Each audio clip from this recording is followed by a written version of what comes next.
वासुदेवाय। ओम नमो भगवते वासुदेवाय। Hare Krishna. Reading from Canto number 1, chapter number 4, entitled as The Appearance of Sri Narad, and the text number 2. Shaunak उवाच शौनक उवाच सूत सूत महाभाग सूत सूत महाभाग वदनो वदताम्बर वदनो वदताम्बर कथा भगवती पुण्या कथा भगवती पुण्या यदाह भगवाञ्चुक भगवाञ्चुकः। Translation and purport by His Divine Grace A.C. Bhaktivedanta Swami Maharaj Srila Prabhupada Srila Prabhupada ki Jai. Translation. Shaunaka said, O Sutta Goswami, you are the most fortunate and respected of all those who can speak and recite. Please relate the pious message of Srimad Bhagavatam, which was spoken by the great and powerful sage Shukadeva Goswami. Purport. Sutta Goswami is twice addressed herein by Shaunaka Goswami out of great joy because he and the members of the assembly were eager to hear the text of the Bhagavatam uttered by Shukadeva Goswami. They were not interested in hearing it from a bogus person who would interpret in his own way to suit his own purpose. Generally, the so-called Bhagavatam reciters are either professional readers or so-called learned impersonalists who cannot enter into the transcendental personal activities of the Supreme Person. Such impersonalists twist some meanings of the Bhagavatam to suit and support impersonalist views. And the professional readers at once go to the 10th canto to misexplain the most confidential part of the Lord's pastimes. None of these reciters are bona fide persons to recite the Bhagavatam. Only one who is prepared to present the Bhagavatam in the light of Shukadeva Goswami, and only those who are prepared to hear Shukadeva Goswami and his representative are bona fide participants in the transcendental discussion of Srimad Bhagavatam. हरे कृष्ण। तो आप सभी का बहुत स्वागत है आज के हमारे श्रीमद् भागवत कक्षा में। इसको हम लोग बेस्ट। तो पिछले बहुत सारे श्रीमद् भागवतम के क्लासेस में हमने देखा कि श्रील प्रभुपाद एक थीम जो है उस थीम को बहुत कंटिन्यू आगे लेके जा रहे हैं। वो है जो भी प्रोफेशनल रिसाइटर्स है श्रीमद् भागवतम के, जो लक्ष्मी लेके भागवत सप्ताह वगैरह करते हैं, उनका श्रील प्रभुपाद बहुत खंडन कर रहे हैं। तो श्रील प्रभुपाद ने बहुत बार अपने तात्पर्य में यही लिखा है कि जो श्रीमद् भागवतम का रिसाइटेशन करेगा, जो श्रीमद् भागवतम बोलने वाला व्यक्ति है, वो व्यक्ति शुकदेव गोस्वामी के परंपरा में आना चाहिए और शुकदेव गोस्वामी के जैसा स्पिरिट वो आदमी ने, वो व्यक्ति ने अपने जीवन में रखना चाहिए।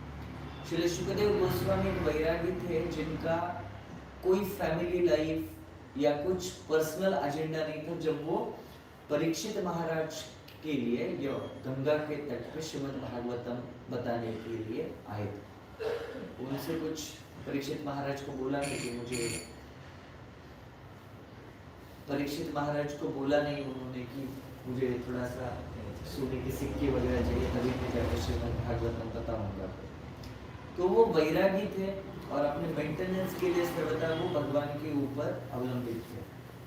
तो वैसे ही श्रीमद् भागवतम का जो भी व्यक्ति रिसाइटेशन करता है श्रीमद् भागवतम को, जो भी व्यक्ति वक्ता बनना चाहता है, उसने वही स्पिरिट में वही तरीके से जैसे शुकदेव गोस्वामी ने श्रीमद् भागवतम बोला है वैसे भागवतम बोलना चाहिए।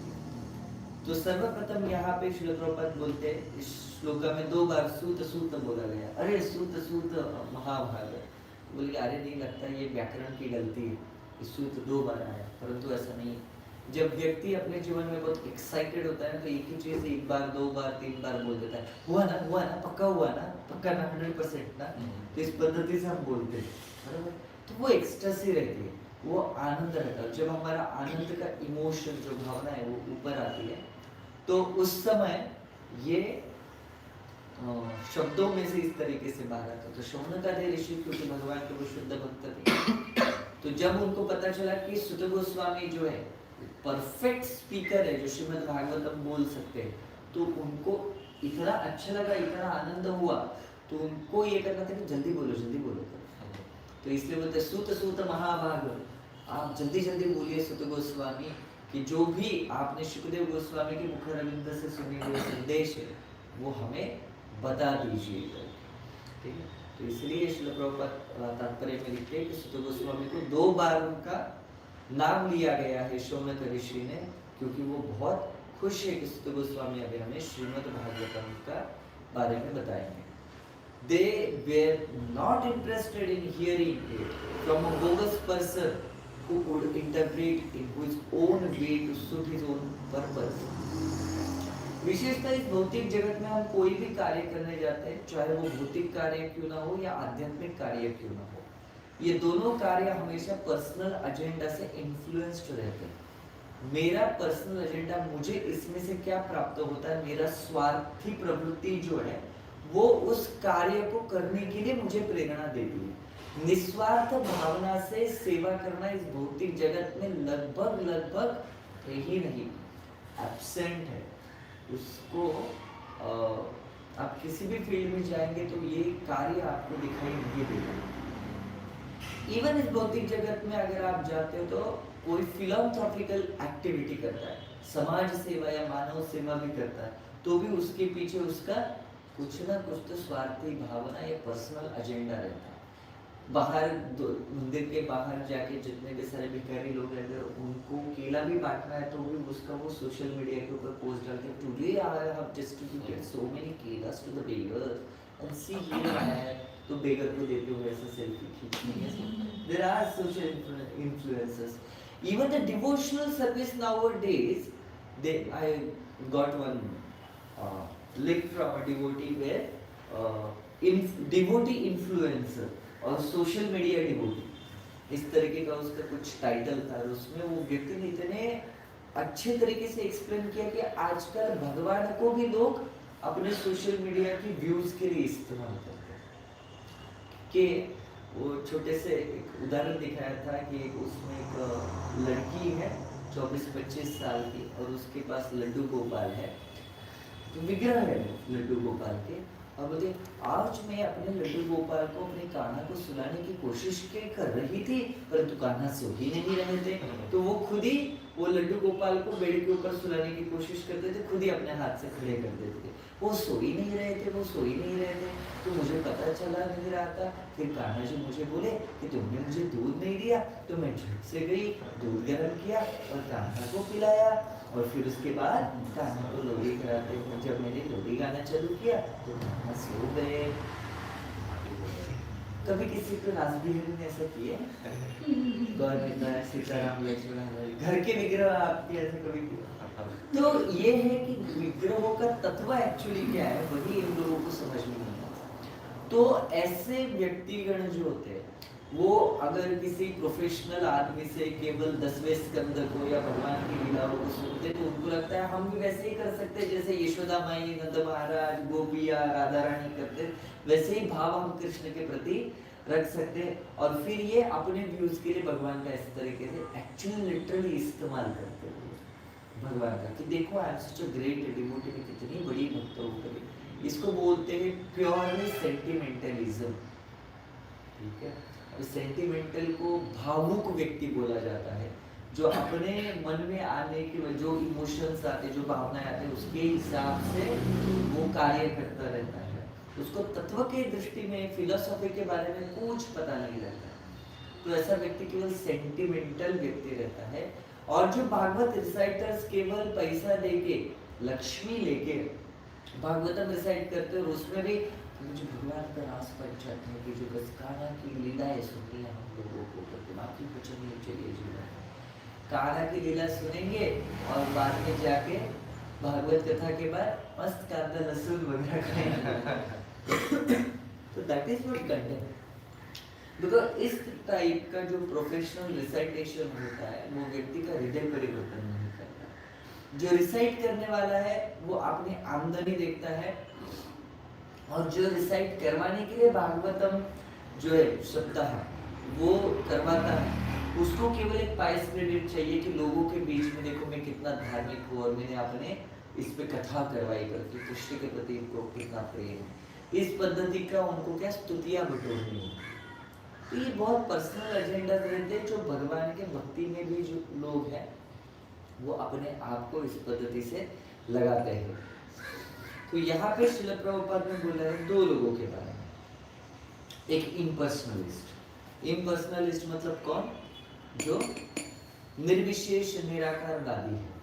अभी भगवान यहाँ पे श्रीमद् भागवतम में क्लियरली व्यासदेव जी लिखते हैं वदंती तत्तत्वविदस् तत्वम यज्ञान अद्वयम ब्रह्मेति परमात्मेति भगवान इति शब्दते, कि तत्व देखने वाले लोगों ने बताया हुआ है क्या कि भगवान का तत्व जो है वो तीन स्तर में हम जान सकते हैं। पहला स्तर है ब्रह्मण जो निराकार ज्योति है भगवान का, जिसको ब्रह्म ज्योति बोला जाता है।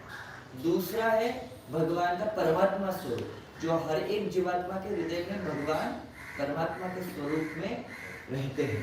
और तीसरा है भगवान स्वरूप कि भगवान इस भौतिक जगत में भी अपने सच्चिदानंद रूप में आते हैं और इसके बाद भी भगवान जब भौतिक जगत छोड़ के चले जाते हैं तो अपने आध्यात्मिक जगत में वैकुंठ में बोलो तो वृंदावन में भगवान अपने साकार स्वरूप में रहते हैं। ये तीन पद्धति से व्यक्ति भगवान को जान सकता है।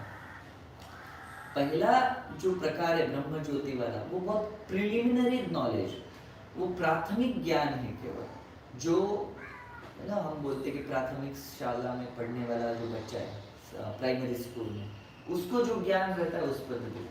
परमात्मा ज्ञान जो है वो आप बोल सकते हैं कि थोड़ा बहुत सेकेंडरी स्कूल या फिर ग्रेजुएशन के टाइप में भी बोल सकते हैं, परंतु जो उसको भगवान का साकार स्वरूप पता है और भगवत स्वरूप में भगवान के कोई अगर सेवा करता है तो वो पीएचडी लेवल का व्यक्ति। परंतु इम्पर्सनलिस्ट लोग क्या करते हैं कि श्रीमद् भागवतम ये अमल पुराण है, भगवान के साकार स्वरूप को वो स्पष्ट करता है कि कैसे भगवान एक्चुअली भगवत स्वरूप में है। परंतु उसमें से भी इम्पर्सनलिस्ट निराकारवादी लोग क्या करते हैं, उनका एजेंडा क्या है? निराकारवाद को फैलाना। तो भौतिकवादी व्यक्ति इंद्रिय तृप्ति देखेगा, निराकारवादी भगवान का ब्रह्मन एस्पेक्ट देखेगा और मायावादी व्यक्ति मायावाद का फिलॉसफी देखेगा इसमें। और वैसे वो इसी श्रीमद् भागवतम को ट्विस्ट करके तोड़ मरोड़ के अपने हिसाब से अपना पर्सनल एजेंडा से श्रीमद् भागवतम को बताते हैं। तो श्रील प्रभुपाद उसका खंडन करते हैं। और दूसरे प्रोफेशनल डिसाइपल्स, उनको जिस पद्धति से चाहिए बोलता है सामने वाला, उनका वो जो होस्ट है वो जिस पद्धति से बोलेगा वो उस पद्धति का श्रीमद् भागवतम बोलेंगे। का केवल 10th कैंटो हमें सुनना है, अरे भगवान 5 दिन है प्रभु जी हमारे पास, केवल रास्ता पंचाध्याय चलना, हाँ जी वो भी कर लेंगे करके। सामने कौन बैठा है, कौन से श्रोतागण है, उनका पात्रता है नहीं है भगवान की ऐसी लीलाएं सुनने का, या खुद का पात्रता है कि नहीं है भगवान के रास पंचाध्याय बोलने का, उसके बारे में व्यक्ति नहीं कर रहा। मन के अंदर हजारों अनर्थ रख के चलेंगे, कभी नाम जप नहीं करेंगे, कभी 4 नियमों का पालन नहीं करेंगे, परंतु श्रीमद् भागवतम डिसाइड करेंगे क्योंकि पैसा बोलता है। ठीक है, तो पैसा ही लोगों से सब कुछ बुलवाता है। और फिर श्रील प्रभुपाद बताते हैं यहाँ पे, none of these reciters are bona fide persons to recite the Bhagavatam. Only who is prepared to present the Bhagavatam in the light of Shukadeva Goswami, and only those who are prepared to hear Shukadeva Goswami and his representative are bona fide participant in the transcendental discussion of Srimad Bhagavatam. तो ये qualification, सर्वप्रथम वो व्यक्ति गुरु परंपरा में आना चाहिए, गुरु के प्रति उसमें सेवा करनी चाहिए। तो सर्वप्रथम good listener becomes a good reciter. So that's why person first has to listen Srimad Bhagavatam very carefully from authoritative spiritual master, authorized spiritual master. Then and then only you can recite Srimad Bhagavatam.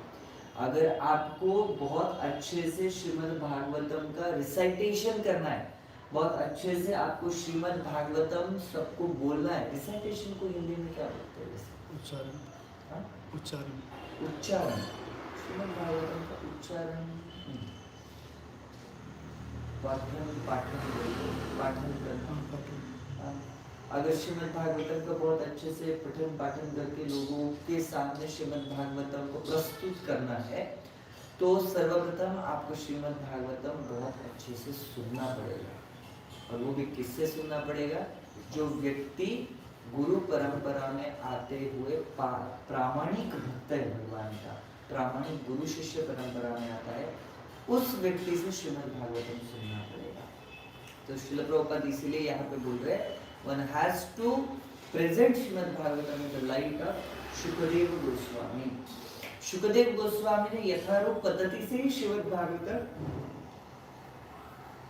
Parikshit महाराज को बताया और वही श्रीमद् भागवतम उन्होंने शुकदेव गोस्वामी के समय शुकदेव गोस्वामी ने जो सुना वो यथोचित उन्होंने शौनकादि ऋषि को सुनाया। जब भी कोई वस्तु यथारूप पद्धति से विशेषता आध्यात्मिक ज्ञान आप यथारूप पद्धति से लोगों के सामने रखते हैं, वो ज्ञान व्यक्ति का हृदय परिवर्तन करवाता है। जब भी हम कोई पुस्तक पढ़ते हैं तो वो हमें उसमें से जानकारी मिलती है, इंफॉर्मेशन मिलती है। वो इंफॉर्मेशन नॉलेज तभी बनता है जब वो आपके हृदय में परिवर्तन करवाता है।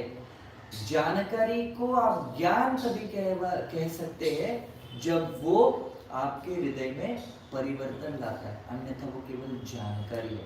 आप हजारों पुस्तक भी पढ़ेंगे तो भी उसमें से आपको जानकारी मिलेगी, परंतु उस जानकारी के बाद व्यक्ति के हृदय के अंदर अगर परिवर्तन हो रहा है, वो भगवान का भक्त बन रहा है, वो भगवान के प्रति अपने आप को शरणागत कर रहा है, तो ही वो जो ज्ञान है, वो जो जानकारी है, वो ज्ञान कहलाता है। इसलिए श्रील प्रभुपाद जब 1965 में अमेरिका चले गए तो वहां पे जाने के बाद जितने भी हिप्पी लोग थे वो ऊपर का कपड़ा नीचे पहनते थे, नीचे का कपड़ा ऊपर पहनते थे, कभी कभी तो कपड़ा भी पहनना भूल जाते थे। हमेशा ड्रग्स, दारू, नशे में रहने वाले 18-19 साल के बच्चे, 18-19 साल की लड़कियां रास्ते के ऊपर ऐसे ही पड़े हुए रहते थे। कितनी बार श्रील प्रभुपाद को अपने रूम के अंदर जाना है, अपने घर के अंदर, अपार्टमेंट के अंदर अगर जाना है तो उनको लांग के श्रील प्रभुपाद को जाना पड़ रहा था, इतनी अवस्था बुरी रहती। सुबह देखा जाए तो इसमें से बहुत सारे लोग हैं जो अपने कपड़ों के अंदर ही मल विसर्जन, मूत्र विसर्जन किए हुए रहते थे। सोचो 18-19 साल के लड़के और लड़कियां जिनकी मानसिक अवस्था ऐसे नहीं है कि वो पागल हुए, इंद्रिय तृप्ति में पागल है वो, परंतु इस तरीके से मानसिक पागल नहीं बने, परंतु ड्रग्स का असर इतना ज्यादा था उनके ऊपर कि वो भूल ही जा रहे थे कि हम भी इंसान हैं और इंसान कैसे रहने चाहिए।